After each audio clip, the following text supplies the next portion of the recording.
So the purpose of building relationships with the NPCs is not just for the current season that you're playing.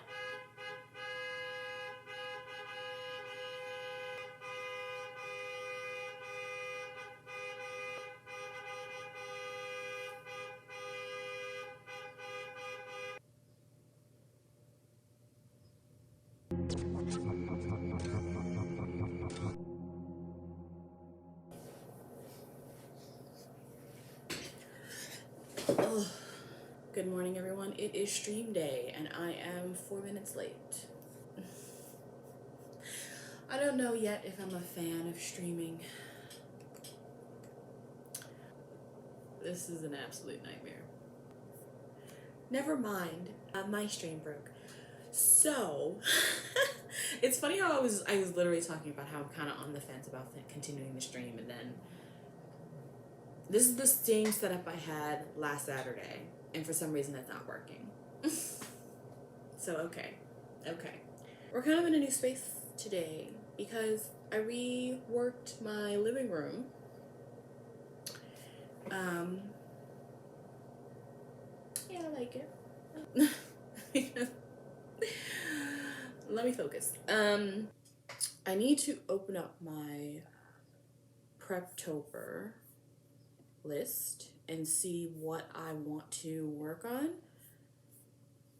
And also I might work on something a little bit different because I'm just not really in the mood or inspired to work on the PowerPoint slides or the map. And sometimes I have to have the inspiration to want to do certain stuff. So I think instead I'm going to work on NPC backstories because I just feel like writing a little bit. And for my NPCs right now, or at least for the first season, I had like 15, 16 NPCs. I think now is a good time to kind of go into what my campaign is. So the campaign is called Happy Camper. And the premise here is that you go to this camp in the general world of D&D, or how we understand the planes and the monsters and the adventure aspect. But you are going as a preteen to teenager, so I give my players a certain age range that they can enter into the camp and start doing regular camp activities like camping and archery, and you get to meet all of the counselors and you get to meet all of the other campers. So there are a lot of NPCs. I think someone is trying to get someone's attention. It sounds like, wow. As I was saying before someone rudely interrupted, the purpose of creating relationships with the NPCs is so that that relationship can follow you throughout the campaigns. What's important is that the relationship goes from season to season. So whatever relationship you built with a person in like your first season. So for instance, in my last season, my Sunday group, they built a relationship with 2 of the NPCs, and at the end, those NPCs wanted to continue to have some sort of a friendship with them. So they essentially have a place where they can go if they are on the run next season. Hint, hint. They essentially have someone to call on if they are outnumbered. They essentially have someone who can become an ally moving forward. And so that's kind of the reasoning for why the NPCs kind of need to have their own, not only their own builds, because they do go into battle with the players, but also they need to have a really good story of themselves as if they also live in the world. And I didn't really do that very well last time, and so we're going to focus on that, I think, today.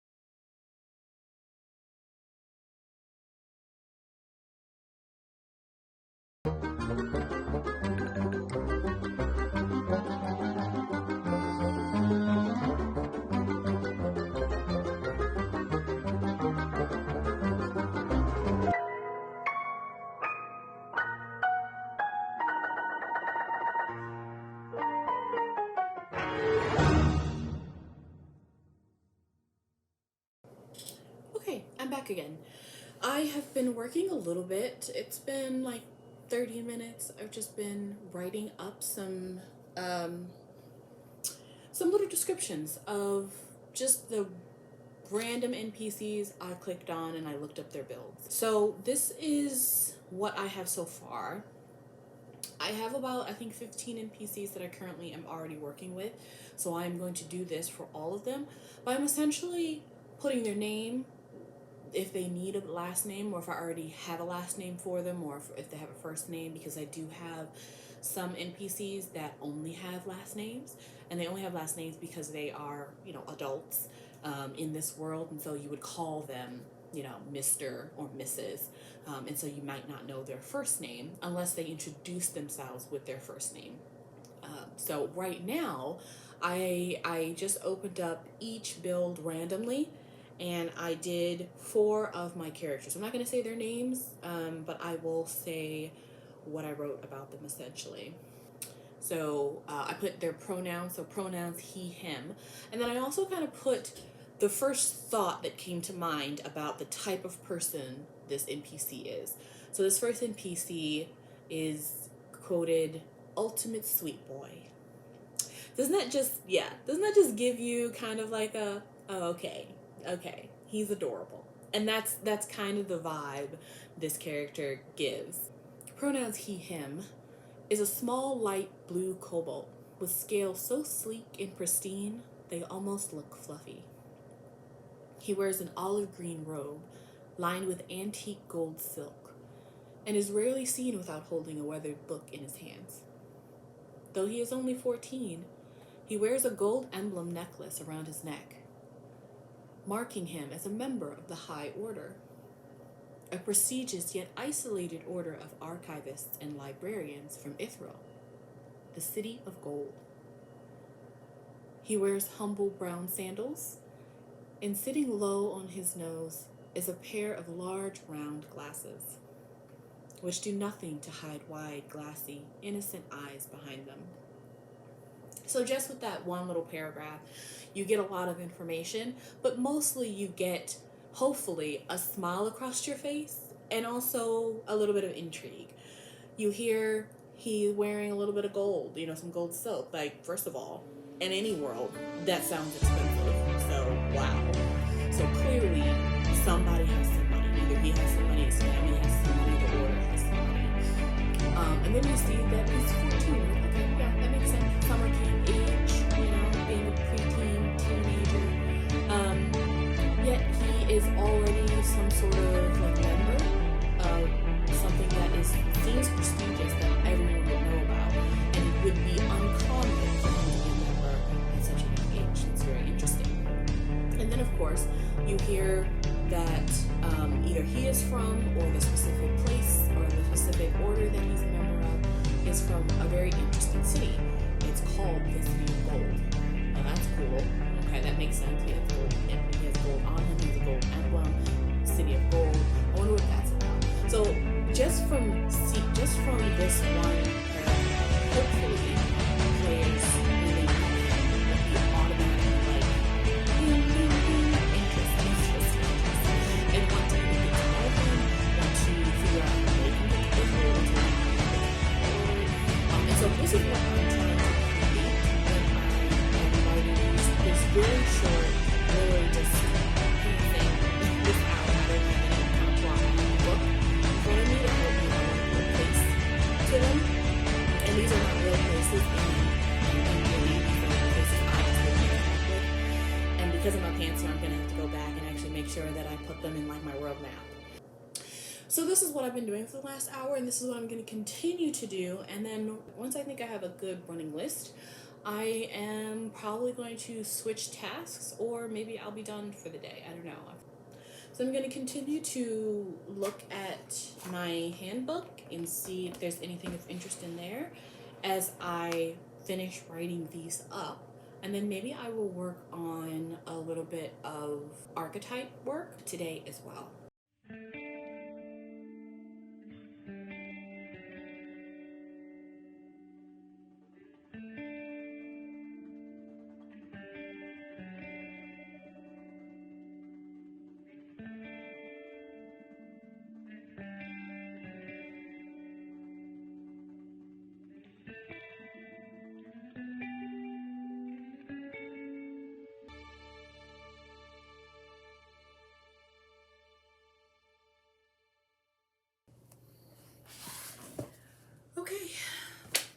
done for today. Again, I got more than I thought I was going to get done, but I have a lot more to do. So this is what I finished in the last hour and a half or so, and I am going to be done for today. So I worked on two things. I wrote and created and completed the added mechanic, which is lore styles. I also finished the presentation slides, so that is ready to go. So now I just need to really focus on fixing, or not fixing because I already fixed the map. I need to make smaller maps, and then I also need to do all the other things that I have on my Preptober list. But at least I got one thing done. And I started on the NPCs. So after I did the last 4, I chose 1, 2, 3, 4, 5. I chose 5 more, and I wrote those up.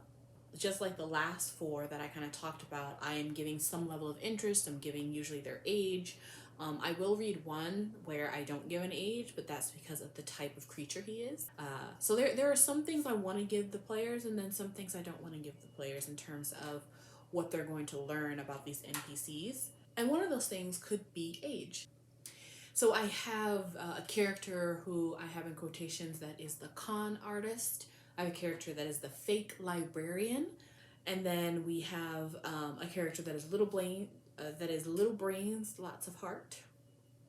And then we have someone that I called the other. So these are not names. They all do have names. These are just the first either feeling or thought or impression that I'm hoping that my players actually get when they first encounter them. Ancient in their age, but kind. He loves and protects those around him just as mightily as his crystal rock figure suggests. Towering at over 12 feet, sharp jagged rocks jutting from his shoulders, knees, and hips. A colossal, gentle giant. A golem with a heart of pure crystalline light. But should you get on his bad side, there is no enemy who has lived to tell the tale. But that is going to be it for me today. So thank you so much for watching, and I hope you enjoy the rest of your day. And I'll see you next time. Bye.